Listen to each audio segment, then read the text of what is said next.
Hello বন্ধুরা, আমি আজকে নতুন একটা রান্নার রেসিপি নিয়ে এসেছি তোমাদের কাছে। ছিলকা করতে আমার কি কি লাগছে দেখো, দেখিয়ে দিচ্ছি। এখানে দেখো সুজি নিয়েছি, বেসন আছে, টক দই রয়েছে, ক্যাপসিকাম কুচি করে নিয়েছি, গাজর কুচি করে নিয়েছি, লঙ্কা কুচোনো রয়েছে, বাঁধাকপি কুচি করে নিয়েছি, পেঁয়াজ কুচি রয়েছে, আদা কুচি রয়েছে। এবার দেখো সুজির মধ্যে আমি গাজর দিয়ে দিচ্ছি, ক্যাপসিকাম দিয়ে দিচ্ছি, লঙ্কা কুচি দিয়ে দিচ্ছি, বাঁধাকপি কুচি দিয়ে দিচ্ছি, পেঁয়াজ কুচি দিয়ে দিচ্ছি, আদা কুচি দিয়ে দিচ্ছি। এবার দেখো বেসন দিয়ে দিচ্ছি। এবার দেখো আন্দাজ মতো নুন দিয়ে দিচ্ছি, টক দই দিয়ে দিচ্ছি। এবার দেখো আমি সব একসাথে মেখে নেব। এবার দেখো অল্প অল্প জল দিয়ে আমি ব্যাটারটা তৈরি করে নেব।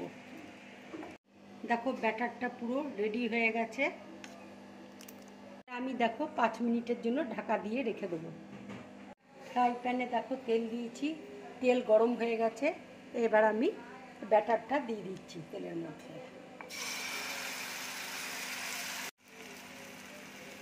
এরকম ছিলকা বানিয়ে তোমরা বাচ্চাদের টিফিনে দেবে, বাচ্চাদের খেতে খুব ভালো লাগবে। আর এটা ভীষণ প্রোটিন খাবার, কারণ অনেক সবজি রয়েছে এর মধ্যে। ভাজাটা দেখো একদিকে হয়ে গেছে, আর একটা দিক আমি উল্টে দিয়েছি। ছিলকাটা দেখো হয়ে গেছে। এবার আমি প্লেটের মধ্যে তুলে নিচ্ছি। আর একটা দেখো তাওয়ার মধ্যে দিয়ে আমি তোমাদেরকে দেখিয়ে দিচ্ছি।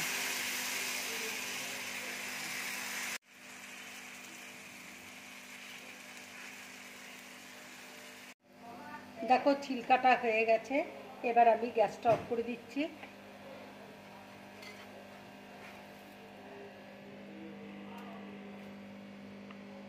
বন্ধুরা, এরকম ছিলকা বানিয়ে বাচ্চাদের খাওয়াবে, বাচ্চাদের খুব ভালো লাগবে, বড়দেরও খেতে খুব ভালো লাগবে।